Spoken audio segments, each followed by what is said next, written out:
I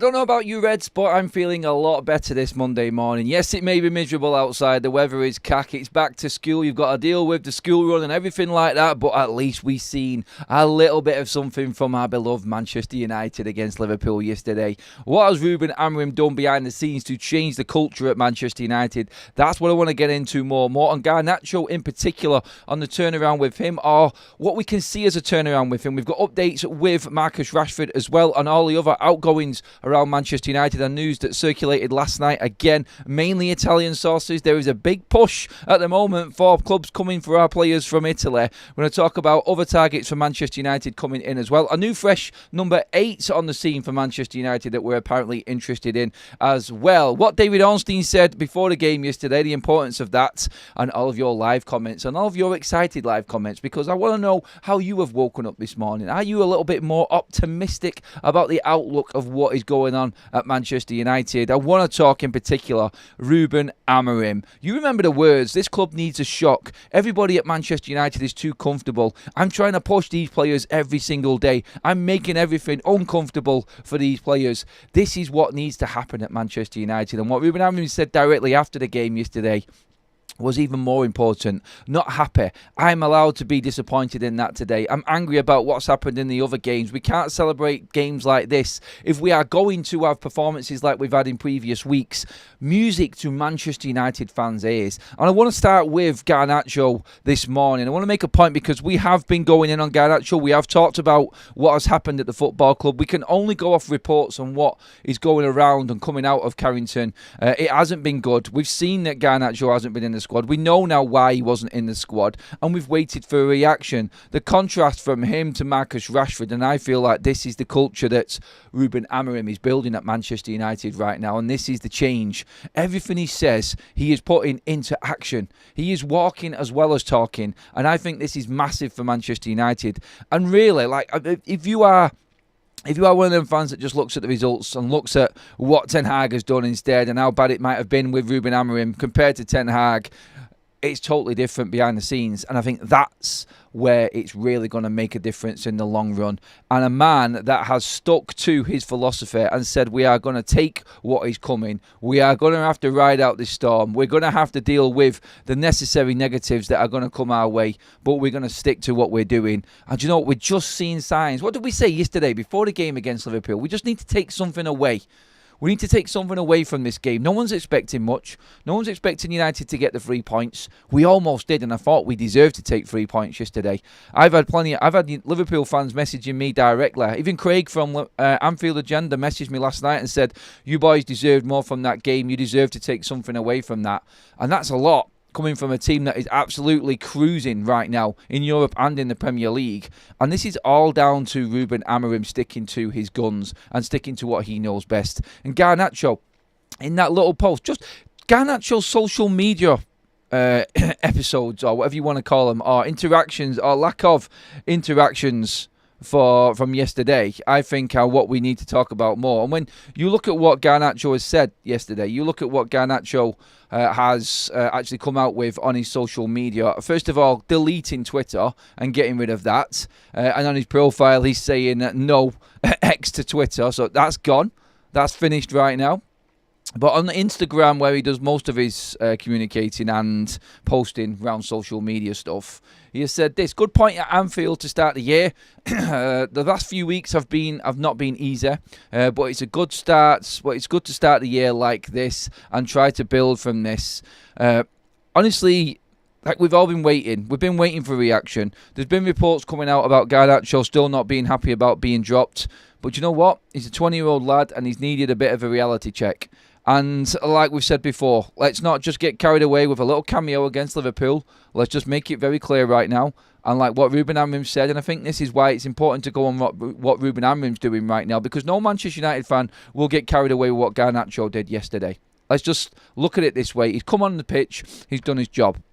That is just a little baby step in trying to turn these fans around and convince these fans that he is the player to work with Manchester United. Then United may still sell him. And if they do sell him, I'll back Ruben Amorim's call on it. I'm not going to back any of these players at all ahead of what Ruben has made, because he has been the most honest and straightforward talking coach/manager that we've had at Manchester United for the last 10 years. And I'm just going to stick with that for now because it's a breath of fresh air. And what happened yesterday, I feel, at Anfield, was a result of how he has stuck to what his philosophy and what his style and system is. And you know what? It was a middle finger. He flipped the bird up to the rest of the media, anyone criticising his system and his style and how he can't play just one way.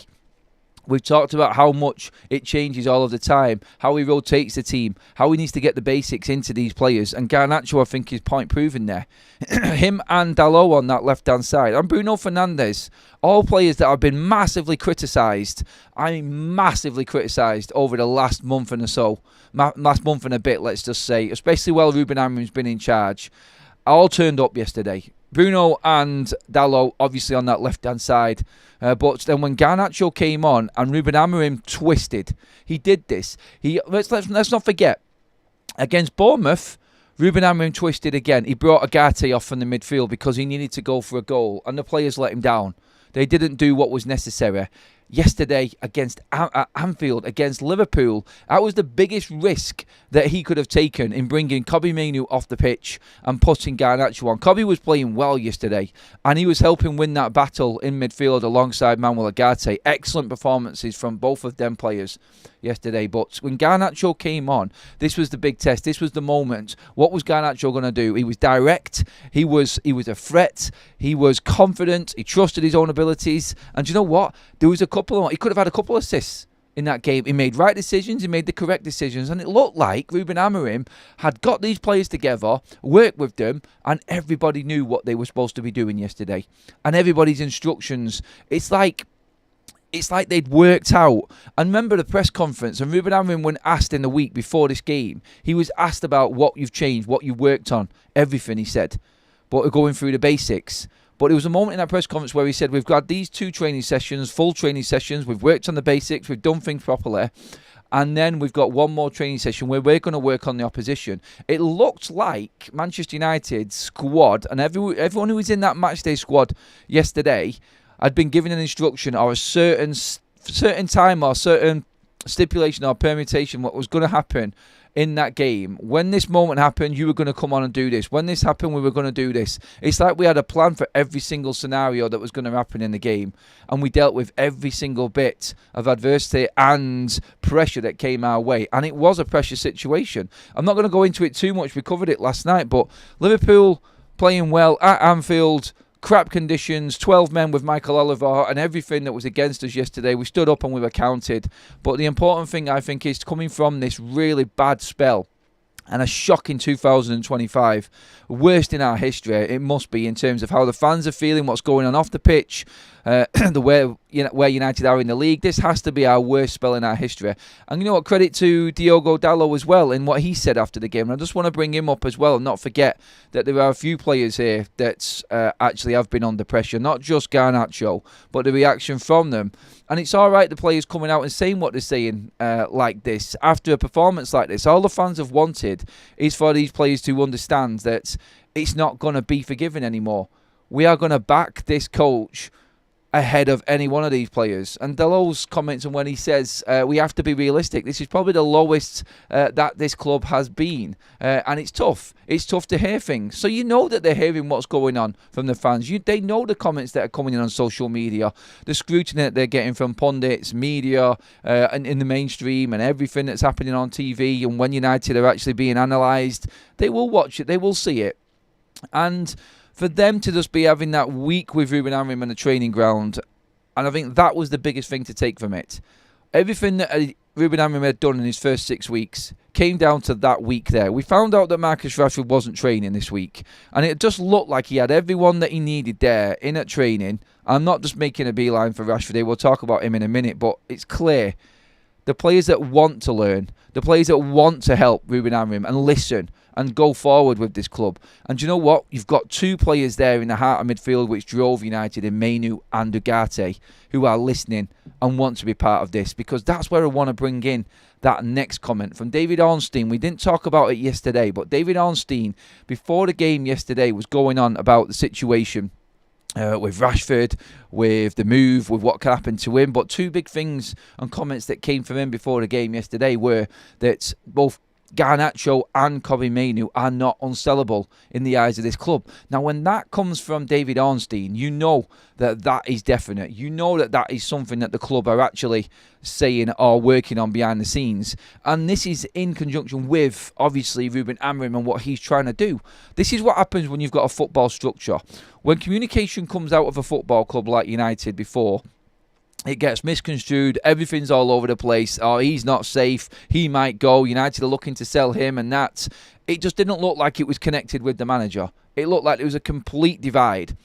Now with Ruben Amorim in situ being Ineos's man, Ineos sorting their ship out in terms of getting rid of Dan Ashworth and everyone being on that same page. Like Ruben has said, like everybody else at United has said, when word comes out to the likes of David Ornstein from a Manchester United, but a United with a structure and the people in play that are there right now, you can start looking at that a bit differently, because Ruben Amorim has got a say in what happens in this.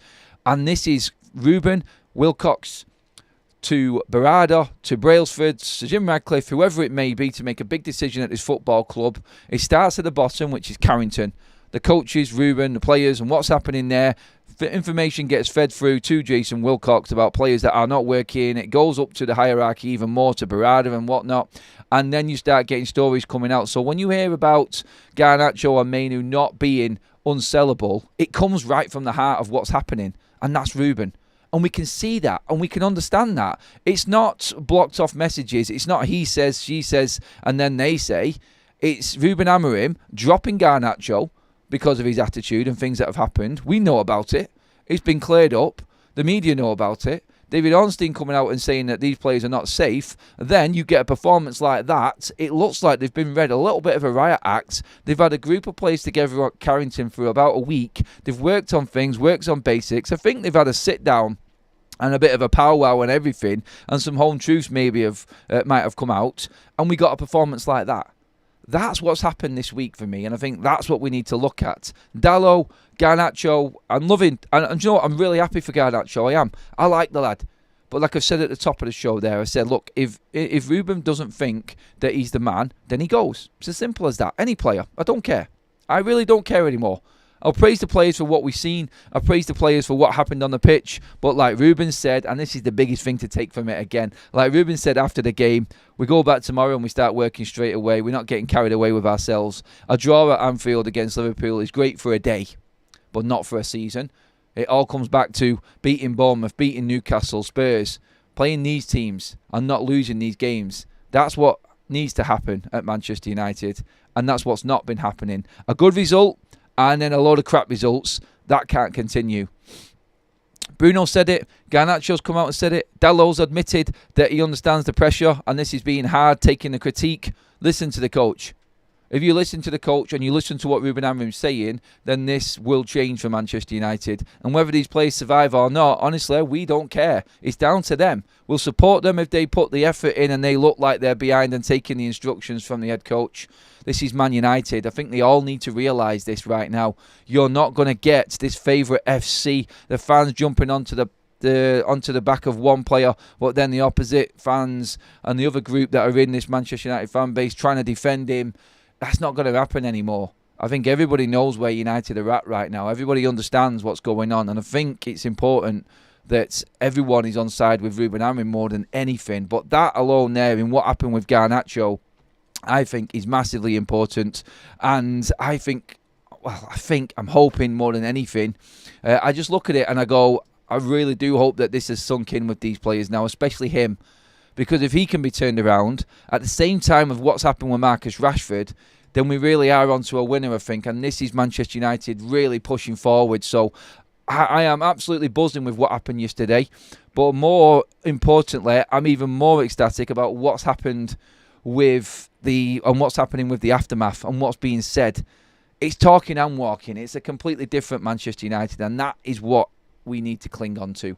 Hello, everyone in the chat. I've gone on for a little bit there. Just wanted to get that out there off the Garnacho thing and what's happening with these players and the culture that Ruben Amorim is building here at Manchester United. We're in on the comment section now. We have over 200 likes already. I love it. 1,900 people in the room, though. I think the likes are sort of off a little bit from what we've got watching. Thank you, everyone. Make sure you have subscribed to Forever United TV. Make sure you get your likes in as well, please. Let's get into the chat. Zirkzee did okay yesterday. People should give him a break. Give the lad a break. Look, everyone deserves the praise. Everyone deserves the criticism. This is a proper professional football club, and I think that's how it should be. I think that's how it should be. It should always be this way. Look, you get the praise, you get the critique. It's part of being part of Manchester United. Everybody knows that. So we have to move on from that and just say, look, Zirkzee came on, did his job, got the cheers from the crowd. Brilliant. Didn't deserve what he got, like we said before, in that Newcastle game. And hopefully, again, he learns from this. He just do what you can now and make it a tough decision for Ruben Amorim, because you only have to look at what Ruben Amorim said, and it's going across the bottom of the screen right there in terms of what Ruben said about Joshua Zirkzee. And it's important to talk about this as well, because he has been open and he's said it, and this is what you're going to get from Ruben Amorim. And players like Zirkzee also have to realise that this is going to happen like everyone else at the club. Ruben Amorim said yesterday on questions about Zirkzee's links away from the football club, Ruben Amorim said, I want to keep Josh, as in Zirkzee, because he gives everything. He tries in training, but we don't know. The window is open and we'll see what happens. That's not backing a player. That's telling a player he's trying. But deep down, Ruben Amorim knows that there are players that have got the quality, and trying alone isn't going to cut it in the long run. And like we said, all we can do as a fan base, is praise the players that are doing well, that are giving everything they possibly can. But there is a level to go up, and that's what we need to remember. There's your line. Well done, Joshua Zirkzee. Well done, Garnacho. Are you capable of going to that next level, which is helping United challenge top 4? If not, Ruben will make the decision, and the fan base will back that. And then players have to accept that. You need to do more. Well done. Let's take that next step and go forward again. And that's where the fans need to be. No one, I feel. And again, brilliant thing coming from yesterday was how level-headed Manchester United fans were. We enjoyed the day. We took it to Liverpool. We just halted their charge again. And let's not forget, Liverpool have only won 1 of the last 5 against Manchester United now. I think we've had a win apiece, and we've had 3 draws in the last 5 games against Liverpool from last season into this season. So we're not doing too bad against bigger sides, and we have got Liverpool's number a little bit, and that was their best team yesterday, and it will be killing them. It will. Don't get me wrong, I'd rather be in Liverpool's position than what we're in, and we're not getting carried away with ourselves, but that's what I meant. Take your little moment, take your day, move on past it, because nobody's thinking about Liverpool after today. And I just want to make it clear, that is where we're at. Well done. But we've seen what you've done before, and you've got a long way to go to try and convince the fans that you're going to be here starting next season after having a full pre-season with Ruben Amorim. And I think Ruben knows it as well, which is why, again, just that comment alone on Zirkzee tells me everything. It's like he's trying. I like him because he's trying, but he knows. He knows that it isn't working for Zirkzee, and there needs to be more. Can Zirkzee do it? That's what he's doing. He's putting it onto them. If the time comes and the offer comes in, then he's gone. He's out the door. I think that was made clear in what Ruben Amorim was saying there. We don't know. The window is open. And if he wants to go to Juventus off the back of knowing that he's only going to get substitute appearances, then Zirkzee needs to be let go. And it's a bit of a cutthroat decision, considering he's only been at the club 6 months. But these are the necessary steps that United need to take to move forward. No sentimental FC garbage needed at United anymore. And I'm hoping that this is what happened behind the scenes. I can see improvement. I can see the attitudes of certain players changing. And this is what we really want at Manchester United now. So, yeah, well over 2,000 in the room. Keep your comments coming in. Thank you, everybody, for joining us on the morning show again. Everyone's a lot more excited, I can tell just by the chat. Junior says, Zirkzee is not good enough, not just for United, but for the Premier League. Not good enough, end of story. Look, he tried, but look, it's up to him, innit? It's up to him. And Ruben knows it, and that's all we need to take from it.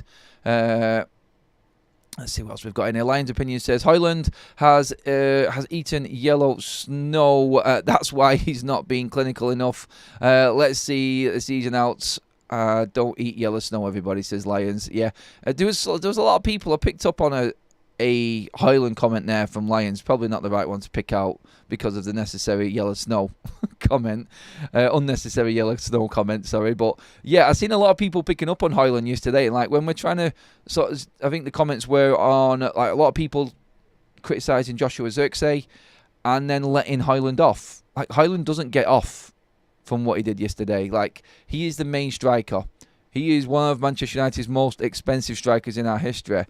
And he needs to do more. He needs to put that chance away. We cannot bring up the fact that he is young and he's developing still. That's the rest of his game. That's the whole game. When you're one-on-one with a chance like that at Anfield, it has to go in. It has to go in. And that wasn't good enough from him yesterday. So I think what people are saying with Højlund is, why is he getting away with it when Zirkzee isn't? I don't think Højlund is. I think he is getting equal criticism, and it will keep on coming for him because he isn't performing to the levels that we need. And this is what the transfer window will bring and how interesting it will be, because we're going to move on to that next after a few more comments. Philip says, I think if Zirkzee was brought on 10 minutes earlier, we would have won. He rattled them with his strength, but hadn't enough time. Big up everybody, happy Monday, all listening at work today, a bit busy, Scousers on Anfield agenda last night, we're fuming, that's from Stu. Well, things we love to see. Did anyone notice Chuck look like Simple Jack? No, what that is. Come on, give me some decent comments. Carry on talking in the chat though. Harry Maguire chance, proud of you boys though. As in, like, how did he miss that chance, but still good performance. Thanks for the super chats, MNU. Stu, I watched it as well. Craig was not impressed with Trent. I know, Liverpool fans on Trent Alexander-Arnold yesterday, even after what Roy Keane said, I think it was quite clear. And the stat was there. Like Lonan said there, he's a Liverpool fan, Lonan, in the chat right now. Don't go in on him, everybody. But he's an alright Liverpool fan, just like Craig is as well. And I think it was quite clear. Like, Trent Alexander-Arnold won no duels in 86 minutes on the pitch. Bradley came on and took 1 minute to win his first duel. And that, I think, is why. And I did a show on Football Talks yesterday about Trent Alexander-Arnold walking into the Madrid sunset. This needs to happen. Liverpool have offered him that contract simply because it's too late and they already know he's going and they're keeping face. That's all that is. Trent's gone. Let him go to Liverpool. Liverpool will be stronger without him. Yeah, the creative side of things they're going to miss, but I'm sure they can adapt. I'm sure. Defensively in big games, Trent will cost Liverpool, and he did do yesterday. And some people would even say that wasn't a big game because it was United, the 14th place United playing yesterday. But still, you know what I mean? The occasion, everything. When you need your star players. I mean, Salah didn't do anything yesterday. Penalty, yeah, I thought Onana should have saved that penalty. Diaz was in Mazraoui's back pocket. Didn't hear about him. Núñez came on and should have been sent off instantly. He's an absolute joke. None of the forwards. Even Jota, when he came on, what did he do? Didn't do nothing. I was scared about him as well. I think in terms of Liverpool, their best players yesterday were their midfielders, and that was a great battle between Mainu and Ugarte. I think Gravenberch, by far Liverpool's best player yesterday. I thought he was outstanding for them. Brilliant player. Wow. Okay, let's move on. Because Ornstein was talking yesterday about what was going on with Marcus Rashford and the situation. He said a move for Osimhen is complicated, and there's a lot to do with Marcus Rashford as well in terms of how we can get rid of him and what could happen possibly. I'll just go through what Damasio has said first of all. AC Milan are very alert to Marcus Rashford's situation. The conditions of the move would have to be a loan deal with Manchester United participating significantly to his salary. Other clubs have also made moves for Rashford. That's from Damasio as well. And what Ornstein was also saying yesterday was the complication with Marcus Rashford and him moving. In terms of teams that have actually contacted Manchester United, There is a small and difficult path for Rashford to join Milan, but it's not impossible. This is what Ornstein was saying yesterday as well, and a few other outlets have said the same thing. United have spoken to Napoli, Juventus, and Inter now, as well as AC Milan. It does look like there is a big Italian push right now. Also, the split between Marcus Rashford and Ruben Amorim is total. That's come from another source as well, another Italian source.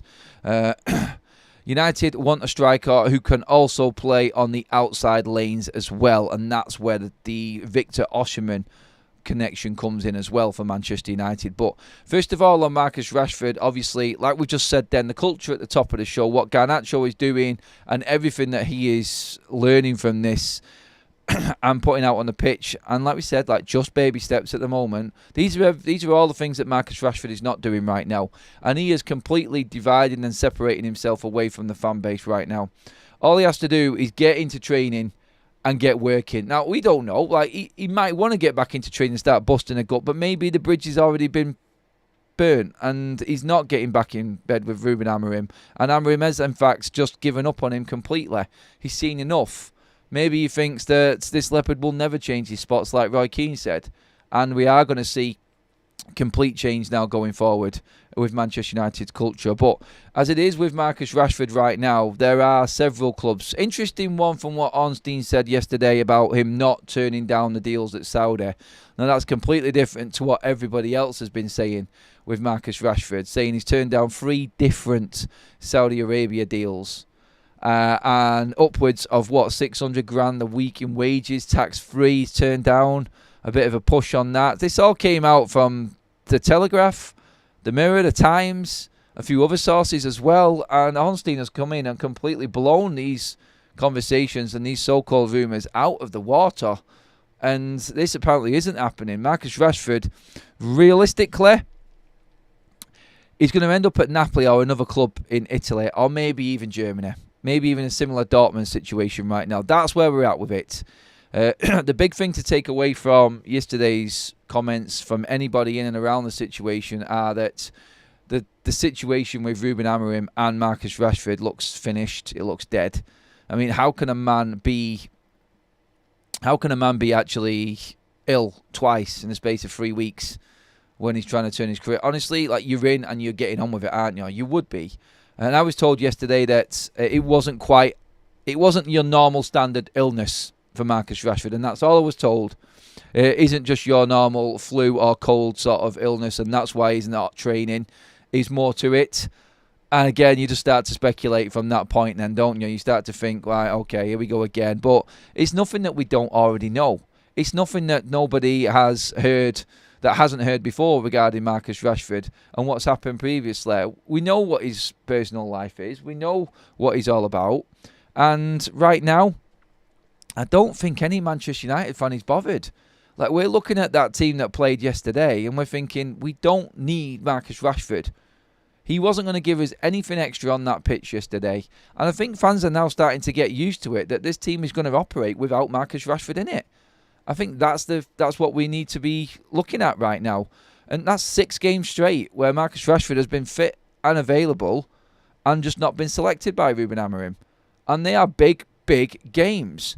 And if he doesn't play against Arsenal this weekend, that's 3 competitions, the opening round of the FA Cup, 5 Premier League games, and and a quarter-final away to Spurs. He is dropping him for massive games, and he doesn't care.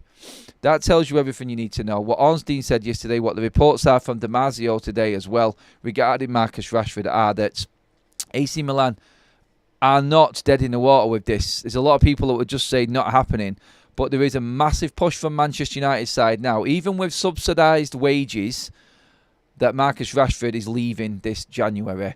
I think that's the reality of it. What happens with Osimhen and how they negotiate it in, if they want to take him, if Conte comes in, I don't know. But what I think United are doing right now, and we're hearing this, there's multiple clubs in for Marcus Rashford. And I feel like right now United are playing the game. They're just seeing who's got the next offer. If Conte wants him, then you've got his rivals that could take him. And let's not forget, they'll push the agenda of, well, he's going to one of your rivals right now. Like Napoli are challenging for Serie A. Napoli are flying.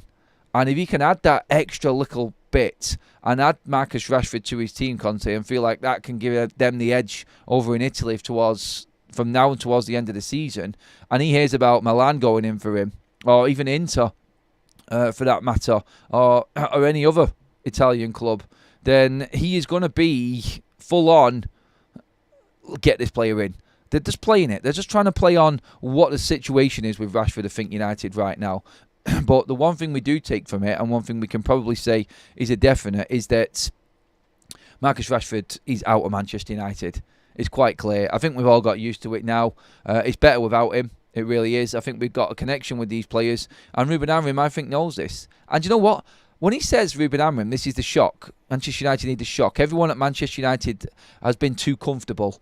I think that's what he's talking about. The shock is like no big player at this club is going to survive. The shock is like you're not going to get your own way. You're not going to survive in playing the way that you have played previous years. You're not going to get another coach to succumb to your demands and how you need to be playing. This is the shock.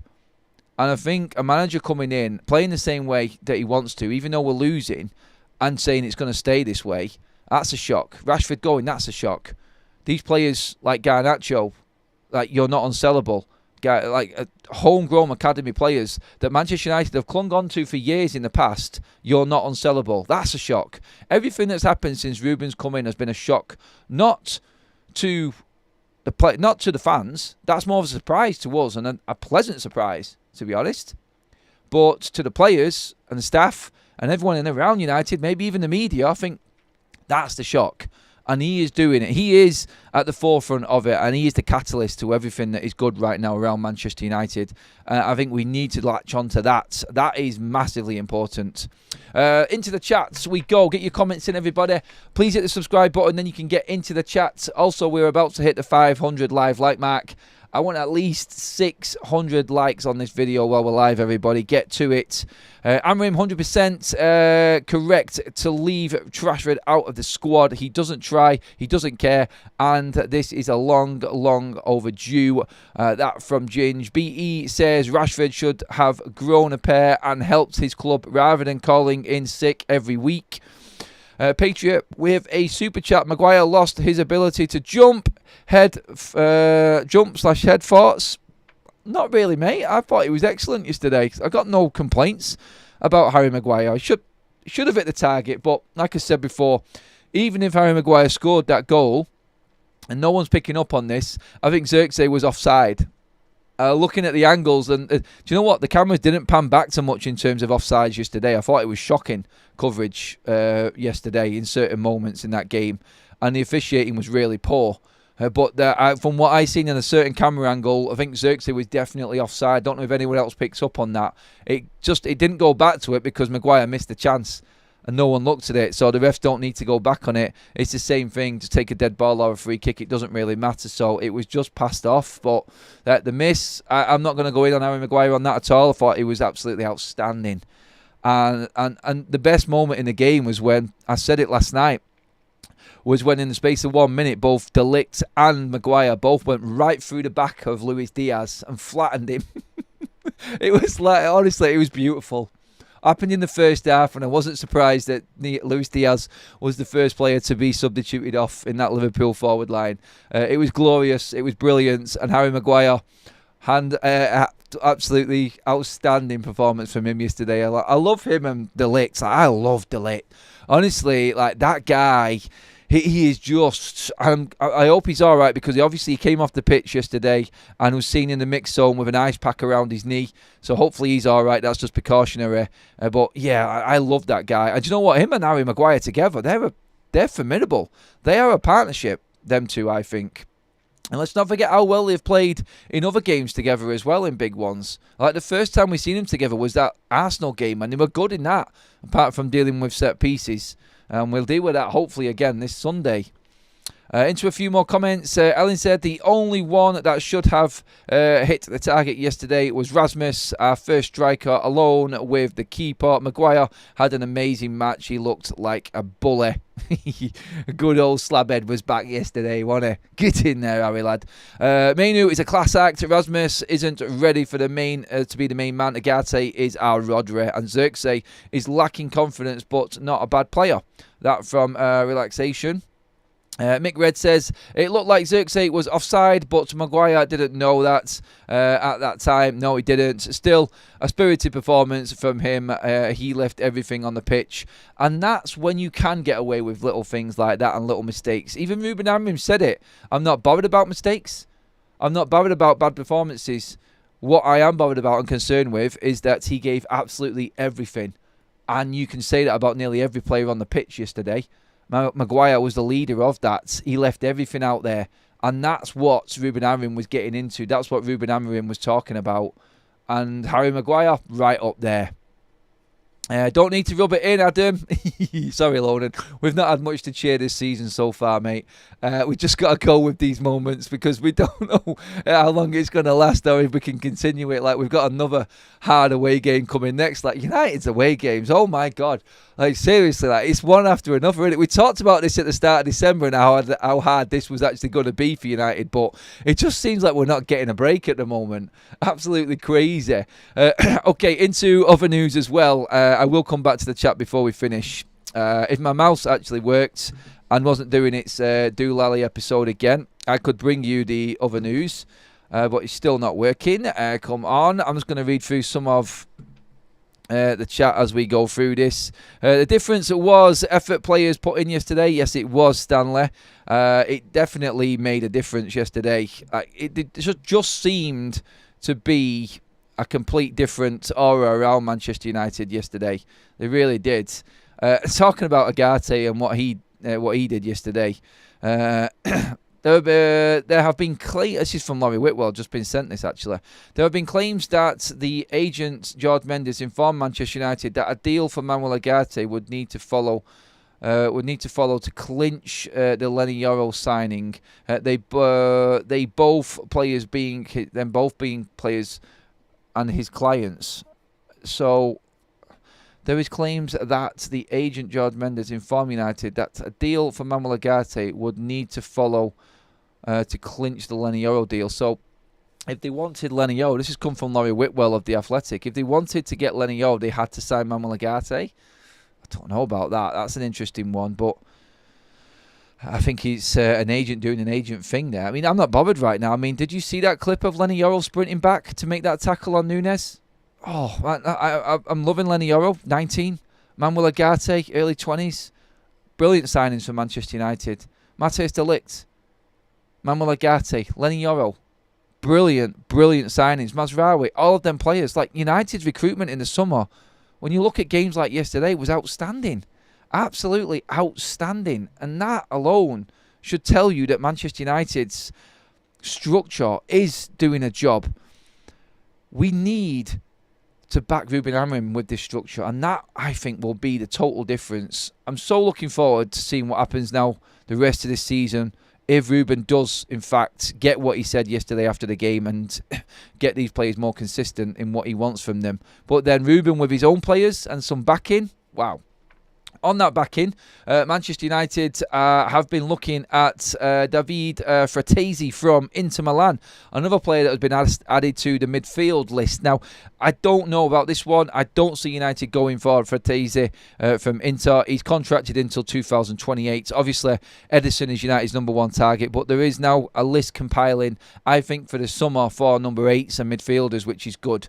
And again, it made us seem like, I can't really see that happening sort of transfer. But the importance of stuff like this and why I've brought it into the show today is because obviously we are building that recruitment list of players. We are building and compiling the options for the summer. And this is where United haven't been proactive before in the past. We want Ederson, but we know every man and his dog's going to be after Ederson. And there is a lot that can happen this season that determines whether we get him. Champions League qualification, for instance. What Manchester United are doing. Who moves out for Manchester United.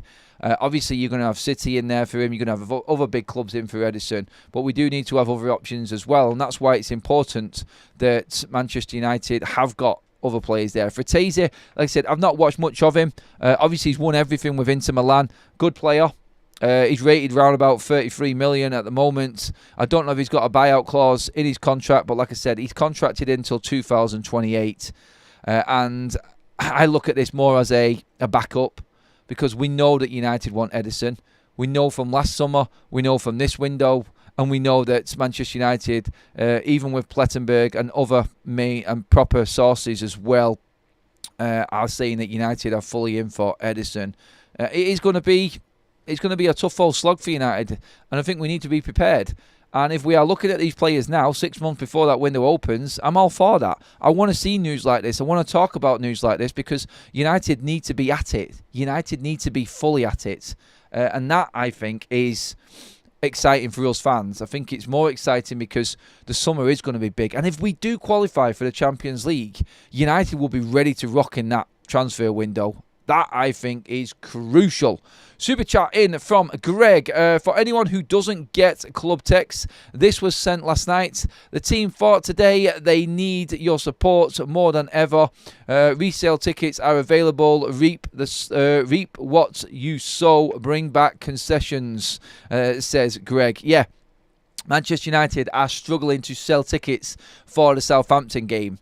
That's why that text message has gone out. They are fully backing onto a positive result against Liverpool. Whether or not we can back it up, I think we will sell all of them tickets if we get a good result against Arsenal at weekend. I think that's being said. But yeah, I have got this same text message as well. Another super chat in from Patriots. Not his defending, but heading in the box. Lead boots. Patriot is saying again on the Harry Maguire situation.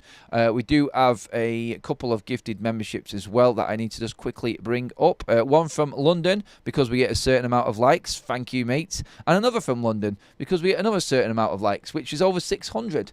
We have over 2,700 in the room. Thank you, everybody, for being with us on the show, as always. Make sure you hit that subscribe button. Not far away, just over 300 away from 70k now. Be part of the FUTV journey, everybody.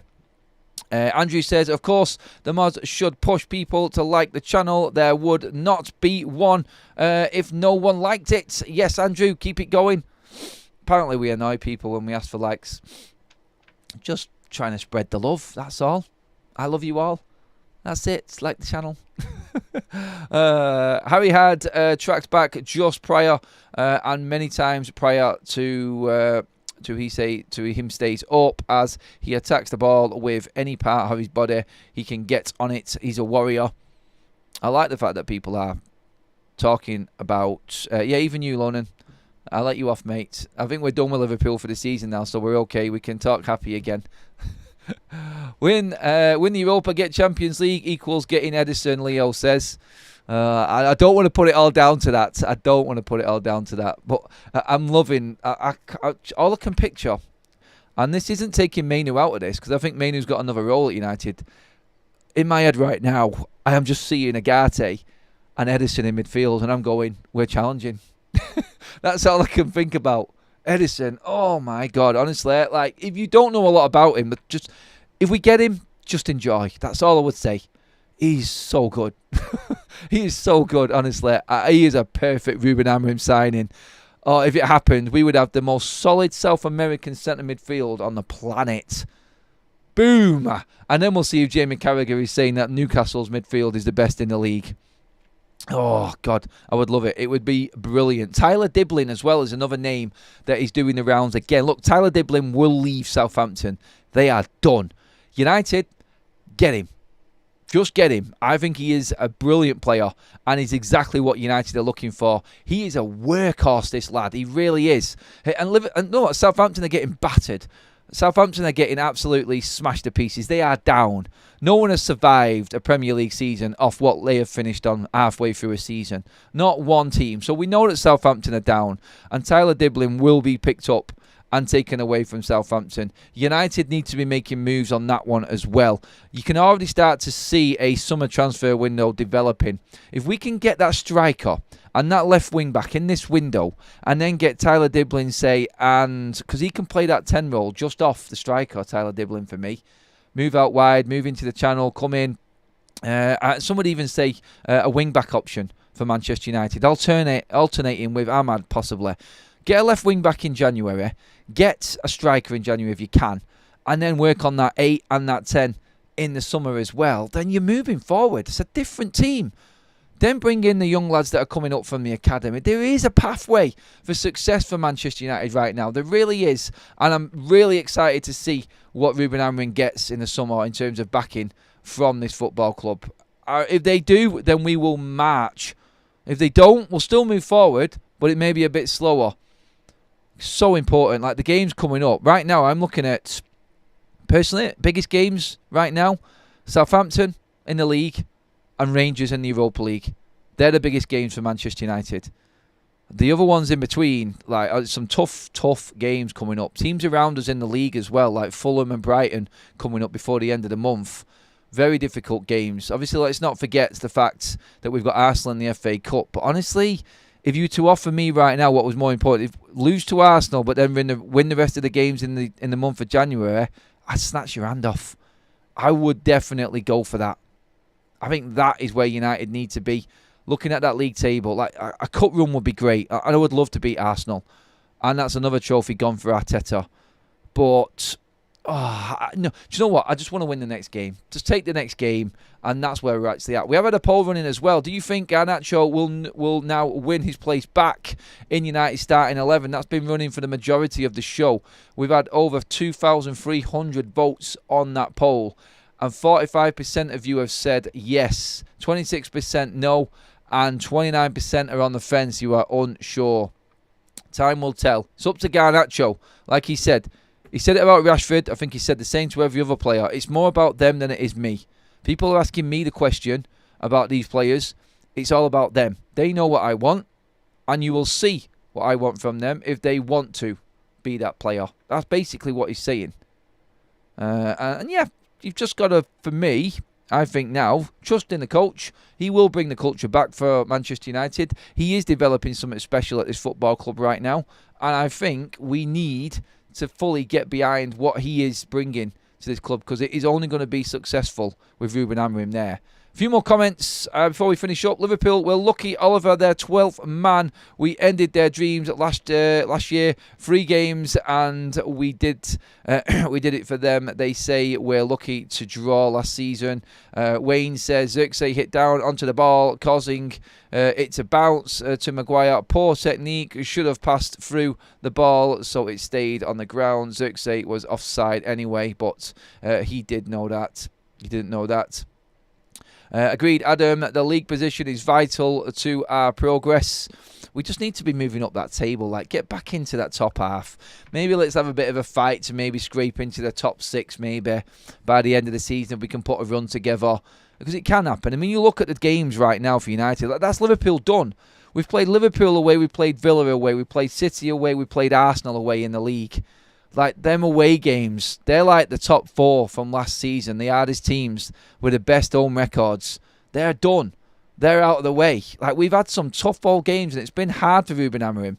And he has done something that Erik ten Hag could not do in the league, which is get serious points from big clubs. Yes, he got the draw against Liverpool last season, but I think what Ruben Amorim did, beating City and then getting a draw against Liverpool in the midst of all of this carnage right now with United and this run that we've been on, I think he's just keeping his head above water in terms of hope that there is something within his squad that he can get more out of. And I'm looking forward to what else he can do for the rest of the season. And that pretty much is our show. You are completely up to date with everything going on with Man United.